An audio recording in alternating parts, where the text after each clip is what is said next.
Eu vi 28 filmes nos 28 dias de fevereiro, e aqui vai uma breve crítica sem muita explicação pra cada um deles. Vamos ver muitos filmes de Velozes e Furiosos porque eu assisti os 10 filmes nesse mês. Eu sei que já faz um tempo que acabou fevereiro, mas antes tarde do que nunca, né? Vamos começar com Homem-Formiga e a Vespa Quantumania. Esse filme lançou esse mês e começou a fase 5 da Marvel, inclusive eu já fiz vídeo sobre, link no card. Esse filme tem efeitos às vezes incríveis quando se tratam de cenários e outras vezes bizonhos, no caso de novos personagens que exigem CGI. O roteiro é simplesmente uma merda, os personagens não se desenvolvem, sem muito mais enrolação. Caso você queira ver uma crítica mais detalhada, clica no card, como eu já disse. Nota 2 de 10. Mais Velozes, Mais Furiosos. Esse filme é o segundo da franquia, e o roteiro é tão ruim que o Vin Diesel se recusou a participar dele. A história é chata, com um monte de coisa jogada lá pro meio sem fazer muito sentido, mas é um filme muito engraçado por causa do personagem do Tyrese Gibson, que manda bem demais. Sem falar dos absurdos que esse filme começam, que na verdade é o início da franquia toda, é os absurdos nesse filme. E eu também já fiz vídeo sobre, vai lá ver, nota 3 de 10. Velozes e Furiosos, Desafio em Tóquio. Olha a continuação aqui. Esse terceiro filme tem importância zero na franquia. Mesmo porque os personagens não são os mesmos do filme passado,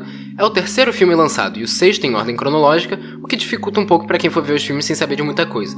O roteiro também é muito fraco, mas tem uma coisa boa, que são os carros e as músicas do filme, mas ainda assim o filme é negativo, nota 4 de 10. MIB 2. Homens de Preto teve uma continuação depois de 5 anos, e não é muito legal. Todos os personagens desse filme são inferiores ao primeiro, a história é mais fraquinha, as piadas são piores, mas o filme sabe que não deve se passar e demora só 1h20 pra terminar de ver, e mesmo assim parece uma eternidade. MIB Homens de Preto 2 tem nota 4 de 10. Homem-Formiga e a Vespa. O filme é muito engraçado, divertido, com boas cenas de ação, mas a história, o vilão, personagens secundários que deveriam ser inexistentes porque não servem pra nada, isso atrapalha o filme e deixa ele bem pior. Também já fiz vídeo sobre, inclusive esse filme é bem ruinzinho, nota 4 de 10. E agora se prepare porque vai vir 4 seguidos, hein? Velozes e Furiosos 6. Nossa, cara, que filme desconexo. Esse é de longe a maior mentira da franquia. Eu sei que eles já foram pro espaço. Eles trazem uma personagem de volta à vida, trazem um vilão de 2 filmes atrás e depois ainda tem uma cena pós-crédito que não faz sentido nenhum, além de uma história muito rasa. Sem falar mais sobre esse filme, nota 4 de 10. Velozes e Furiosos 4. Esse filme é chato. Chato. Umas coisas que não fazem sentido, outras que são introduzidas na história e abandonadas minutos depois, reviravoltas previsíveis, uma história genérica e a polícia sem sentido do Velozes e Furiosos. Também nota 4 de 10. Velozes e Furiosos 9. Aqui tá ele, o responsável por levar essa franquia nas alturas, literalmente. Durante o filme você percebe que a forma dele tá diferente, tá mais cinematográfico, eu diria, tá mais bem feito. Mas cara, as piadas são praticamente repetidas, tanta cena impossível e tanta coisa que a história te dá e manda você engolir aquilo, mesmo você já estando de saco cheio. E o filme é tão chato que eu dormi nos primeiros 20 minutos. Ele é até um pouco divertido, mas o início do filme é muito chato, cara. Porém, o final me fez chorar. Eu peguei um pequeno apelo emocional pelo filme e ainda assim tenho que reconhecer os erros dele. O filme tem nota 5 de 10. Velozes e Furiosos 8. Cara, eu não aguento mais Velozes e Furiosos. Foi isso que eu pensei depois de ver esse filme. Tanto é que eu realmente demorei pra ver os outros 2. Depois de ver 8 filmes iguais seguidos e a qualidade ir piorando, eu descansei a cabeça por uns 2 dias. Porque depois desse filme, que é básico demais, mas ainda tem umas coisinhas legais, tipo, o filme me entreteve, assim como a Universal quer, eu engoli esse filme.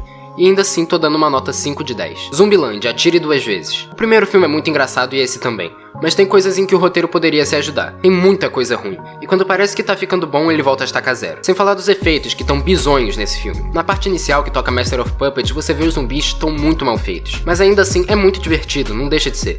Nota 6 de 10. Velozes e Furiosos. Aqui tá um dos melhores filmes da franquia. Eu já fiz vídeo falando sobre, link no card. Velozes e Furiosos é um filme que eu assistiria de novo tranquilamente. Apesar de ele não ser tão bom, é muito legal de assistir. É divertido, tem uma história interessante, personagens interessantes e simplesmente incrível na medida do possível. O roteiro não é tão bom e isso dificulta um pouco na hora de dar a nota, porque tem coisas que era simples resolver de outro jeito, mas eles resolvem quase tudo da mesma forma.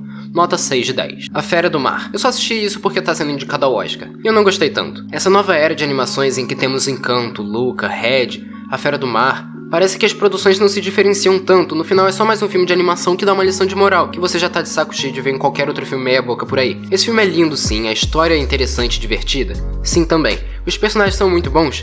Sim. Mas não se diferencia dos outros, continua sendo a mesma coisa de sempre. Nota 7 de 10. Velozes e Furiosos 5, Operação Rio. Esse filme é um pouco inovador, a história é realmente boa, os personagens são carismáticos, as piadas são engraçadas e as cenas de ação são legais. Então se torna um dos meus filmes favoritos na franquia. Ele ainda se passa no Rio de Janeiro, né? Tem The Rock, nota 7 de 10. Corações de Ferro. Fui acreditando que era um filme muito bom, e não é. O filme é meio enrolado às vezes, mostra umas cenas que não servem pra nada, nem desenvolver personagens desenvolve direito. Mas as cenas de ação foram incríveis, e ainda mais a cena final que eu achei espetacular. Mas não dá pra dar uma nota tão alta assim, e nem tão baixa também.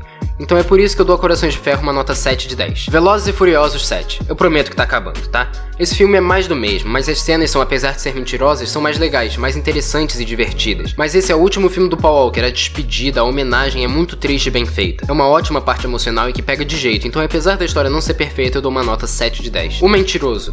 Tem muito filme clássico que eu ainda não vi, e Mentiroso era um deles. O filme não é perfeito, depois de um tempo perde a graça, mas é uma ótima história do Jim Carrey. E ele manda bem, o filme é bem rápido e isso é um ponto super positivo. Por isso que eu tô dando nota 8 de 10. Os Caras Malvados. Simplesmente uma ótima animação da DreamWorks, diferente do que a Disney tá fazendo. Mas em termos de história é bem genérico e previsível. Mas assim como o Mentiroso é uma ótima história e acima de tudo um filme muito divertido. Ainda é pra família, né? Nota 8 de 10. MIB. Esse filme é muito engraçado, eu ri horrores. Os aliens realmente não são tão bem feitos, mas também tem que se levar em consideração a época. O roteiro é simples e muito bom, a duração também é maravilhosa, só 1h20, então o filme se passa bem rápido. Nota 8 de 10. Velozes e Furiosos, Hobbs e Shaw. Acabou, tá? Não tem mais. Esse é pra mim o melhor filme da franquia, porque a história é legalzinha, as piadas eu amei todas, esse filme é praticamente de comédia. Eu adorei as cenas de ação, principalmente a final, mas tem uma cena e um personagem que me fazem abaixar a nota desse filme. Uma cena em que o The Rock e o Jason Statham estão presos e o diálogo dessa cena é simplesmente muito ruim mesmo.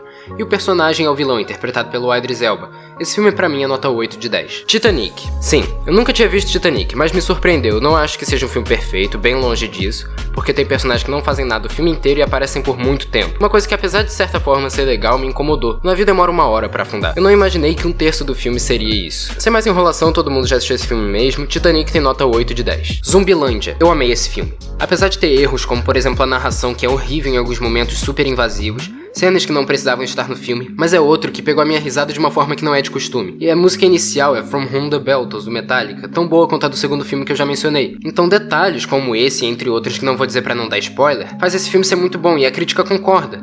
Então por que não dar a nota 9 de 10? Homem-Formiga. Eu realmente amo esse filme e eu já fiz vídeo sobre. A única parte ruim desse filme é o vilão, que é bem genérico. Mas isso não me atrapalha muito enquanto tô assistindo o filme. Então eu dou uma nota 9 de 10, sem mais enrolação, é só isso mesmo. Jojo Rabbit.